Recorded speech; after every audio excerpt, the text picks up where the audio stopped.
Welcome to this introductory video on calculus.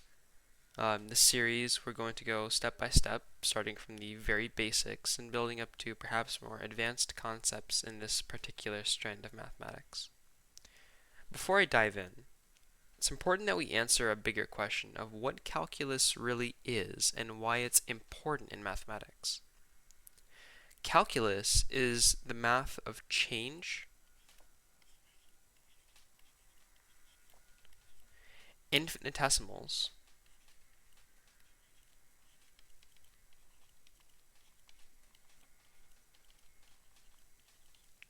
and accumulation.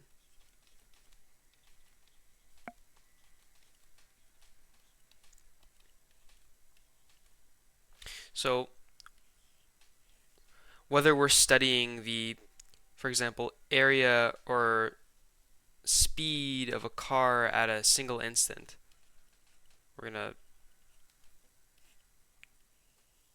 this is my drawing of a car.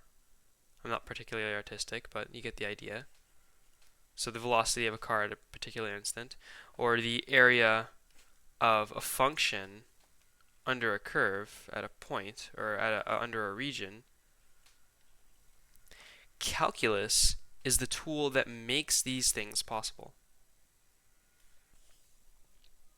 In this lesson, we're going to cover the three building blocks that everything else in calculus is based on: limits, derivatives, and integrals. Let's begin with limits.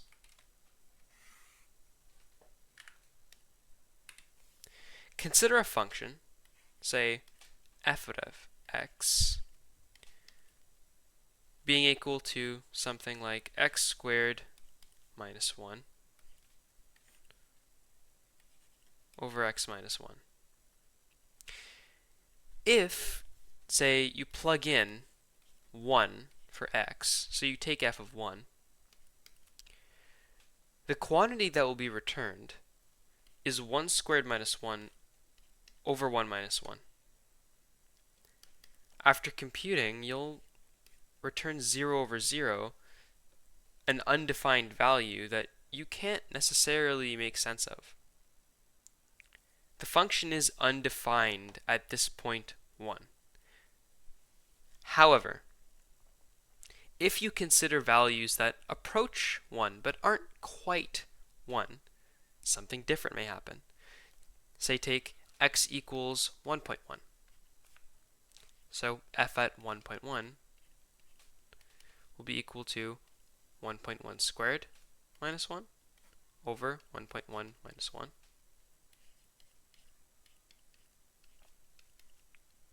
1.1 squared is 1.21 minus 1. 1.1 minus 1 is 0.1.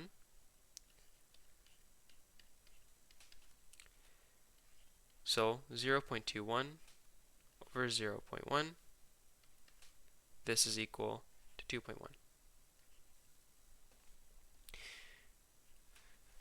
So it appears that by taking values close to 1, but not quite 1, we can make sense of this 0 over 0 quantity. And this is where the limit comes in. Say we take the limit of a function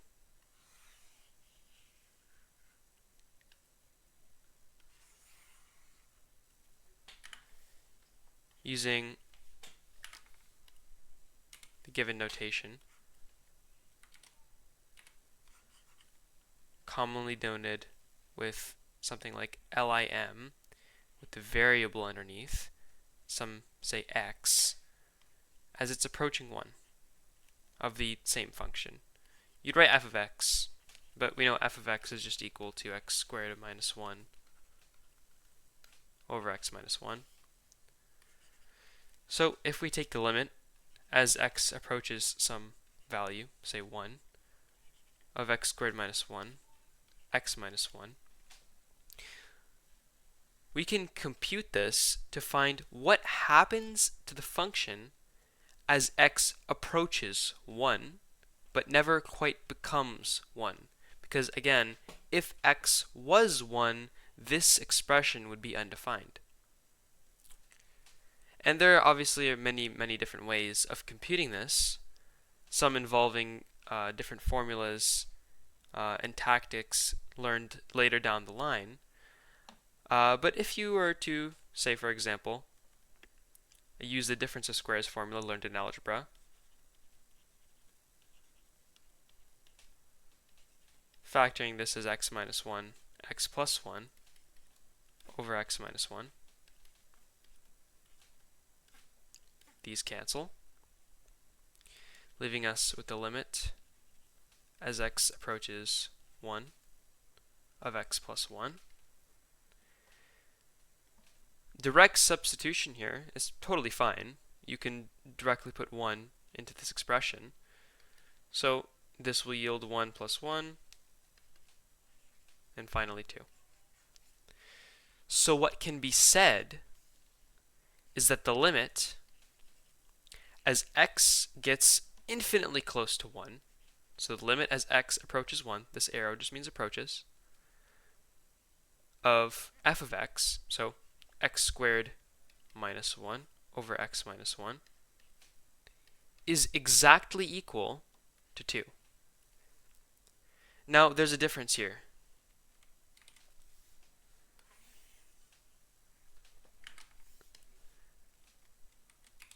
F of 1 may be undefined.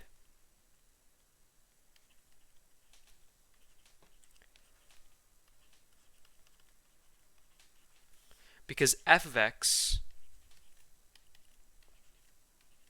is x squared minus 1 over x minus 1, and when x equals 1, this expression can't yield any particular value.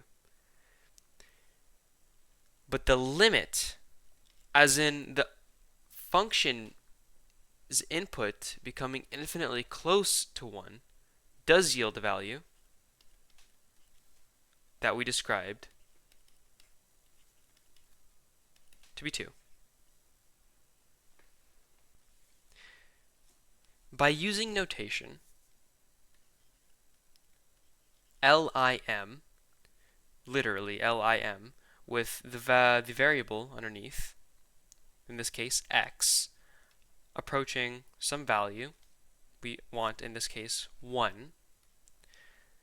This can be read as the limit as x approaches 1, or the limit as x gets infinitely close to 1. So if you were to imagine some number line, and okay, this is 0, 1, 2, 3, blah, blah, blah. Let's say we have a pointer pointing at x. Okay, this is x. And it's moving arbitrarily close to 1. Okay, x is, for example, 1.00001, or even further, infinitely many zeros. The point being that x is extremely close to 1, but not equal to 1, so this undefined nature doesn't occur.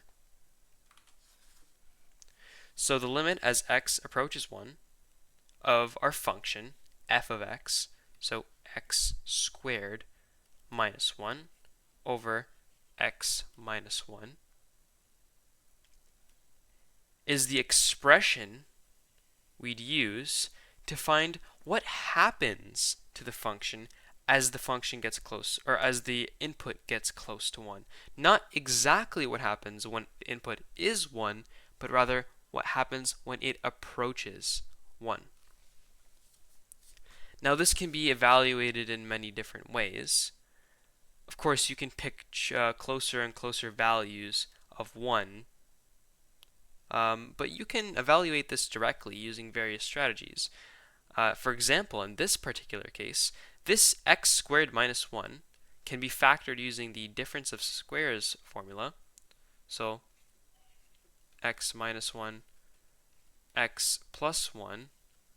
Oh, and you do need the limit.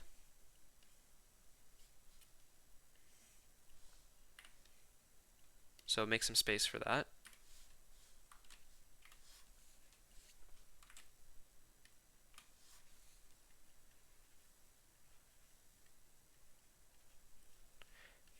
over x minus 1. You can cancel these x minus 1s, leaving us with the limit as x approaches 1 of x plus 1, and with direct substitution, which is totally allowed within the confines of limits, this becomes 1 plus 1, which finally yields 2. So what this limit can be read as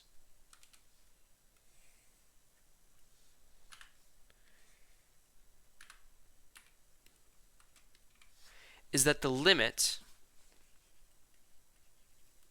as x becomes extremely close to this value 1 of this function f of x, which is defined to be x squared minus 1 over x minus 1, is exactly equal to 2. Take note that f of 1 is not equal to 2. F of 1 is undefined. We've stated this. F of 1 has no specific value. But the limit of the function, as it becomes arbitrarily close to 1, does have a value, and this is the heart of limits. Now, to better illustrate what's really happening, at the core of a limit, it's important to also have a graphical intuition. So if you examine this function f of x, and you take a look at its graph, you'll see that it's a straight line, right? If you were to if you were to simplify the function slightly and use the difference of squares formula,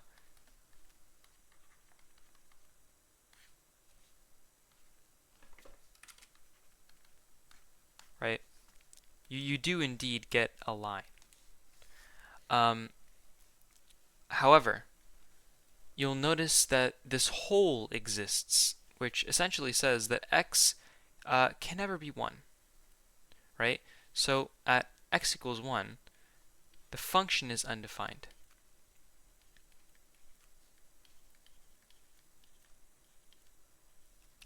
Right? The function is undefined at 1. However, graphically, what a limit really is demonstrating the nature of a function as you approach a value, right? You're not actually at that value, but it is a demonstration of what happens to the function as you get closer and closer to a specific value. So let's say here, as we get close to this 1, right, from the, I guess, but in this case it doesn't matter, but in certain cases it could be significant to look at what happens from the right and the left.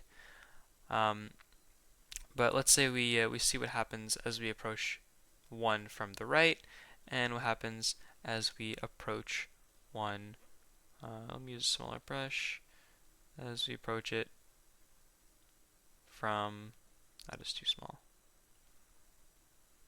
from the left, right? That's what a limit is. Really, this is the definition of a limit. It's finding what, well, not necessarily the definition of the limit, that's not rigorous to say, but this is the idea of a limit. It's finding what happens, right, the nature of a function as you get arbitrarily close to a value, right? And so in algebraic terms, right, the limit as x, right, this x, so get closer and closer, closer and closer and closer to this value from the right or the left. So x is approaching 1, but it's never 1 exactly. It's getting real close, right? As x is getting close to 1 of our function. And when we computed this algebraically, but we can even see this graphically, we can see that as we get close to 1 on the x-axis, we approach 2 on the y-axis. So what can be said is that the limit as x gets close to 1, right, as this x value gets close to 1, right, but never reaches 1, right, from either the left or the right, as we get close to 1, we approach 2. So the limit as x approaches 1 of f of x is 2. And the key word here is approaches. Approaches 1. Now that was a brief overview on what limits are centrally. They are critical to everywhere in calculus. They allow us to talk about the other two concepts that are going to be introduced in this video. The integral, which takes the area under a graph, and the slope of a curve, which is the derivative, even when formulas can get messy or undefined at certain points. They allow us to evaluate what happens to a function or an expression as the variable gets increasingly close to some number. Now let's move on to derivatives. The derivative measures rate of change. In other words, it tells us how fast something is changing at a particular point. If you return to algebra, you'll know that slope, all right, typically categorized by the variable m, is rise over run, which is the change in y, or so delta y, over the change in x, delta x. But what if I didn't want this at 2 points? Because remember that for slope to be calculated, you need 2 points. You need some, say, x1, y1, and then x2, y2.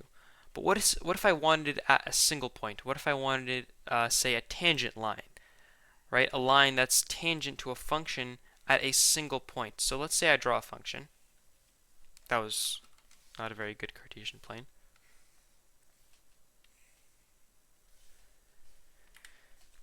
So let's say I draw a function. Actually, for our cases, maybe something like the exponential function might be more suitable. Okay, say I have a function, and I want to draw, or I want to find the slope of this function at a specific point. Let's say I choose this point. I would like to find the slope of the function at this point. So at this point is x, all right? It doesn't really matter what it is. We'll just call it x, and this is the function evaluated at x. So if this is f of x, we're just evaluating the function at x, so this is f of x. So this function is f of x, and we want to find the slope at the point x f of x. Sounds simple enough. Now here's the thing. I only have a single point, but the slope formula demands that I use 2 points. It demands that I have another point to draw a line through. Now, obviously I can't do that if I want to find the tangent line, but what I can do is I can take a point, say another point, and I will bring it closer and closer and closer and closer to the point that we defined here. So if that were to be done graphically, it would look a little something like this. Let me get rid of this point. It's not necessary for our purposes. And let's say I drew a point. In the real sense, they would be arbitrarily close. But I can't obviously draw that. I can't draw something that's infinitely close to another point. So take it that this point is incredibly close to this point. And let's say they only differ by a very small distance. I'll use a smaller brush to emphasize that. Perhaps they differ by some distance h. So let's say this distance right here. It's a very poor h. maybe a little larger of a brush. So this is h. This distance here is h. Okay, maybe we'll use this further apart to illustrate this better. Okay. These points are far apart. But really you should think of them as being as close as possible together as they can be. So these look far apart, but they're close. Okay. And they differ by a distance. We'll call this h. Why h? Because I said so. So this distance is h, and so this point here, or this x coordinate, has to be x plus this distance h. And by that logic, this y coordinate needs to be the function evaluated at x plus h. So we'll do f of x plus h, and all of a sudden we have 2 points. And what we're saying is that h is incredibly small. It's so small, in fact, that we can take the limit and say that it is approaching 0. So what's really happening is that this point is getting closer and closer and closer and closer. Use a line to draw that. It's getting closer to this point, but never quite this point, because again, we would run into that same thing where it would be right, f of x minus f of x over x minus x, and that's just 0 over 0, and we can't have that. So instead of that, we'll just have something that is approaching 0, or is approaching 0 over 0, but it never quite gets to there. And for that, we'll use a limit. So we can actually just use the slope formula here. So we'll say that the slope, okay, and typically you'd use this notation, the derivative of f, so f, and you'd put this little symbol here, this prime, you'd say f prime at x is equal to the limit, here I'll move this here so I have a little more space to work with. Let's put it over here. And we won't need this anymore. So just following the standard slope formula, we can say that the derivative of f is the limit as this number, or this value h, is getting arbitrarily close to 0, but never quite 0, because again, if this was 0, our slope would be 0 over 0, as we just demonstrated. So it's getting close to 0, but it's never 0. So h is it's approaching 0 of, now we can use that this is, let's say this is our y2, this is our y1, and this right here is our, this is our x2, and this is our x1, so our 2 points, and we can use the slope formula. So f of x plus h, right, minus f of x, so minus y1, so y2 minus y1. Maybe I will move this down.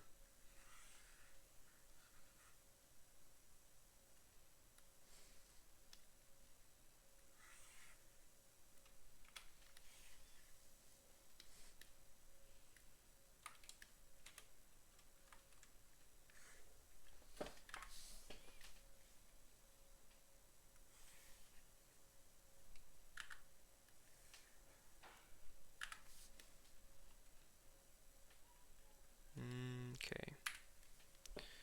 This is f prime.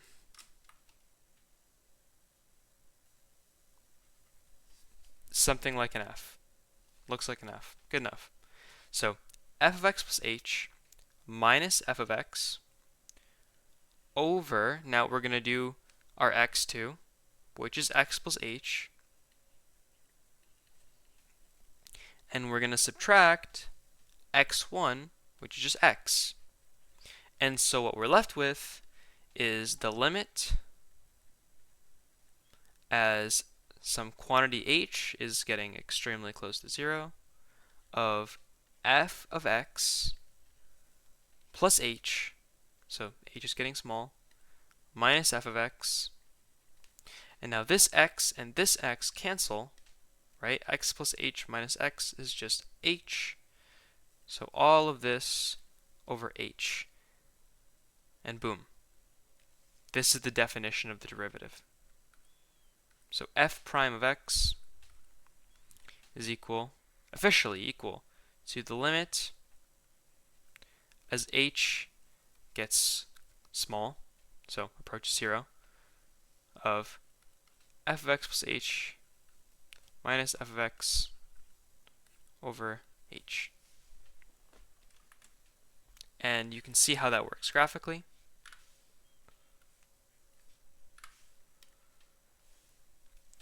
Obviously, as this gets very small, you'll be able to, these points will be so close together that you'll basically just be able to draw a line through one point.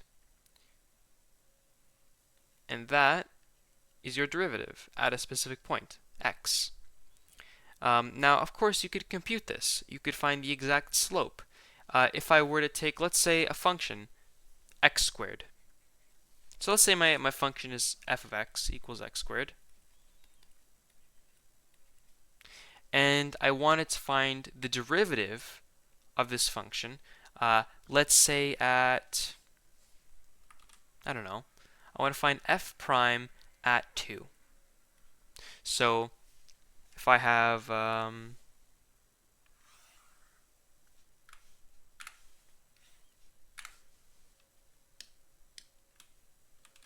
oops, if I have this Cartesian plane and I draw the function x squared,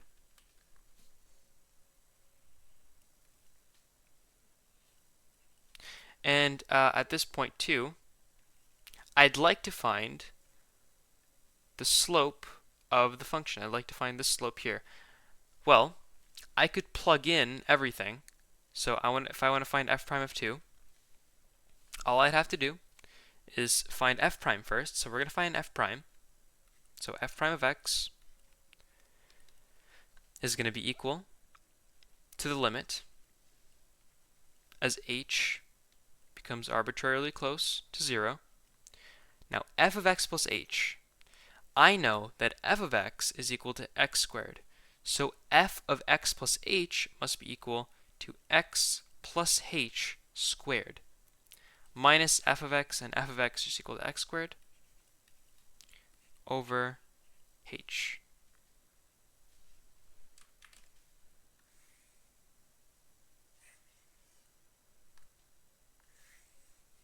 This is very tilted.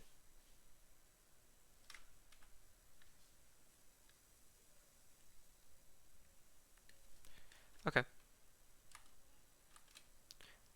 Anyhow, we're going to find the value of this. So the limit as h gets close to 0. Now x squared plus h, this is just x plus h times x plus h. It's a binomial multiplication. So we'll get x squared plus h squared plus 2xh. And then we, of course, have this minus x squared all over h. And so what we get, if I clear some room,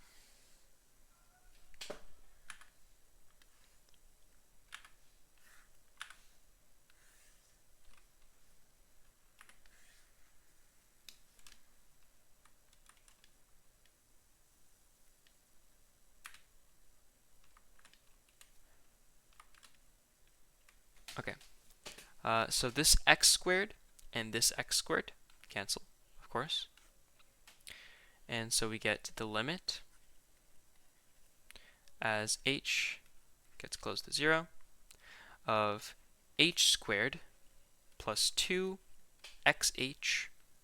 over h, and we can factor out an h from both.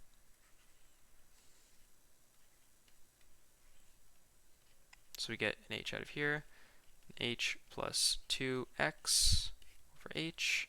These h's can cancel, and what we're left with is the limits, as h gets close to 0, of 2x plus h. Now remember, from what we mentioned earlier about limits, is you can evaluate a limit through direct substitution.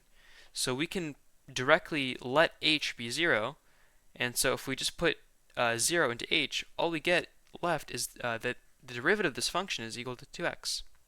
So officially, the derivative, so f prime, let's make some room.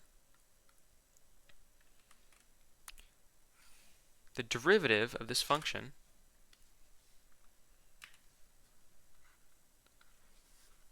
f of x, the derivative of this, f prime of x, is equal to 2x. That's what we've proved. And we wanted to find the slope of this function, the slope of x squared, at 2. So what we're looking for is f prime of 2. And that's just going to be equal to 2 multiplied by x, and x is 2, so 2 times 2. So this just equals 4. So what we've proved here is that at x equals 2, on the graph of x squared, so this is x squared, on the graph of x squared at x equals 2, the slope of this tangent line is equal to 4. So m equals 4 when x equals 2. And that's what the derivative is at heart. It measures the rate of change of a function at a specific point, one point, through something called a tangent line, right? Touching it at a single point. So that was one branch of calculus known as differential calculus, looking at derivatives. We can look at the other side, integral calculus, looking at, obviously, integrals, which, instead of dealing with rate of change, actually deal with accumulation, something we were covering at the beginning of this video. And it can be thought of as maybe adding up many, many small pieces to find one quantity. So let's take, for example, the function we had before, and we'll make this reasonably large graph. And we'll use x squared. Okay, and I want to find the, let's say, area. Wow, that was terrible. We'll use the line. Okay. I'd like to find the area underneath this curve, bounded by, let's say, a to b. So I'd like to find the area underneath f of x from a to b.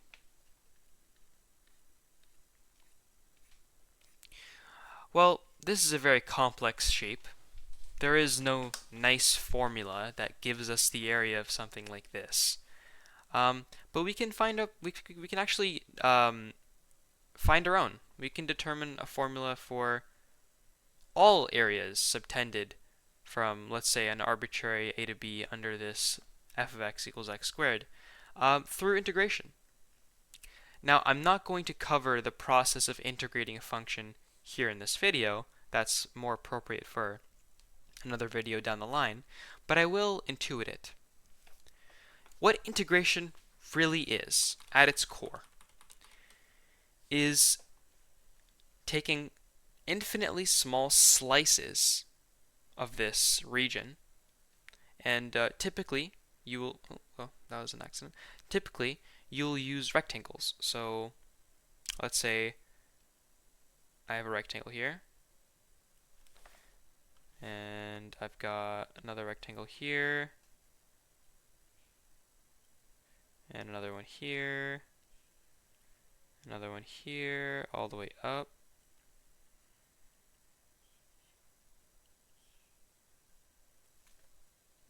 Right?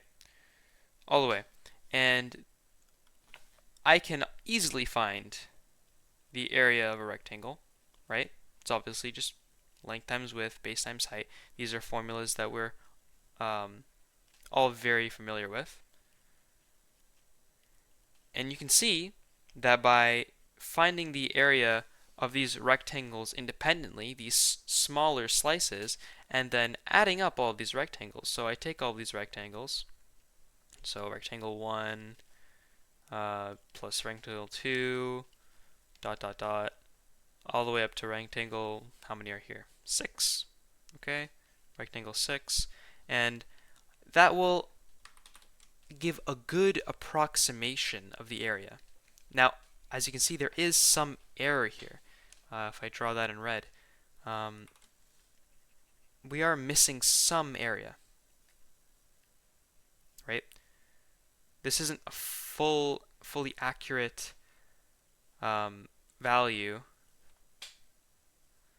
but the nice thing about calculus and the nice thing about limits, as we were previously discussing, is that you can get around this simply by adding more rectangles. Let's switch back to black. So if I say had 10 rectangles, or 20 rectangles, or 30 rectangles, what would eventually happen is, let's just get rid of all this. I would eventually get rectangles so thin, right? All these are rectangles, they're just thin, right? All the way up here, right? I'm getting rectangles, rectangles, rectangles, rectangles. All these are rectangles, extremely thin. I add them all up. The margin for error becomes increasingly small, and as the number of rectangles, let's say n, goes to infinity, the area that we get from, say, adding all of these rectangles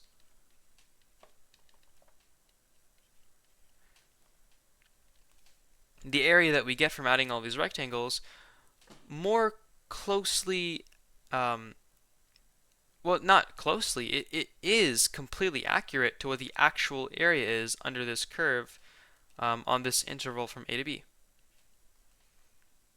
So by adding up all of these rectangles, we can find the area under this curve completely accurately. And what you get is a sum, right? You're adding infinitely many small slices to get something, or to get something that's more significant. And that really at heart is what integration is. I'm not going to go into what an integral looks like, or well, I suppose I can. This is the integral, right? This is the integral. And you would integrate, say, a function, and then this new symbol, dx, the differential, will be introduced later down the line, but this is the integral. And if I put these limits here, all this means it's to integrate a function. So this elongated s means to integrate or to sum all these rectangles from this a to b, and I'm summing all the rectangles of this function f of x, the one that we defined here, to eventually get the area, the exact area underneath this curve, and that there is what the integral is. Now, what's amazing about the two topics that were just discussed, derivatives and integrals, is that they are actually connected through the fundamental theorem of calculus. It says that differentiation, right, taking the derivative of a function, let's say f of x, and we had f of x earlier, say x squared, and taking its derivative, f prime of x, right, equals 2x, as discussed. What the fundamental theorem of calculus really says is that differentiation and integration are inverse processes. So by integrating f of x, so by somehow, if I were to integrate f of x, now I'm not going to show the process of integrating f of x because I haven't introduced it in this video, but if I were to integrate f prime of x, somehow it will return the original function f of x, maybe with an additional constant, which will be explained in a following video. But what is essentially being demonstrated here is that integration and differentiation are inverse processes and they undo each other. Now to summarize, limits give us the foundation. They allow us to handle values as we approach points. So, for example, if we say we have a function, right, f of x, and we let x approach a value, okay, doesn't need to be anything specific, let's say a, right, what a limit does is it allows us to analyze what happens to a function, right? Say the limit as x approaches a of f of x, and we're analyzing what happens to a function when the input variable approaches some specific value, right? In this case, a. What happens to f of x as x approaches a? And that's what a limit is. What a derivative is a measure of instantaneous rate of change. It gives us a good idea of how fast a function is changing at a specific point, right? It allows us to find the slope, right, m, of a tangent line. Usually you'd use this symbol m tan to say what is the to indicate the slope of a tangent line. So it allows us to find the slope of a tangent line at a point,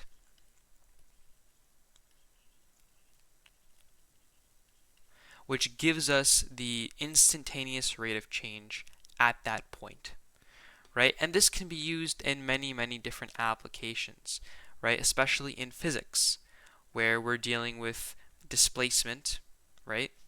Usually something like, right, displacement, and then taking the derivative of displacement gives us the velocity, and then taking the derivative of velocity gives us the acceleration of a particle at a specific point, etc.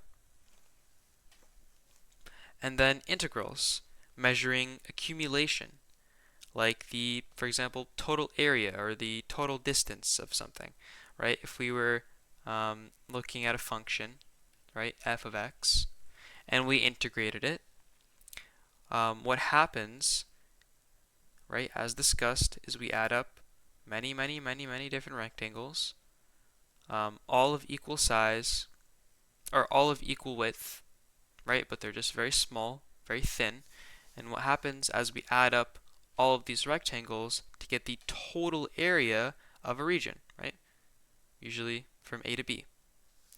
And similar to derivatives, instead of right, in the context of physics, instead of differentiating the position function and going to, sorry, here, let's say r prime of t, right? The derivative of the position function equals the velocity function, and the derivative of the velocity function equals the acceleration function, right? What integration is the exact opposite, right? The integral of the acceleration function, right? It's the velocity function, and the integral of the velocity function is the position function, and so on. And this is only one application. There's many, many areas of even chemistry or biology where calculus can be applied. And that's all for this video.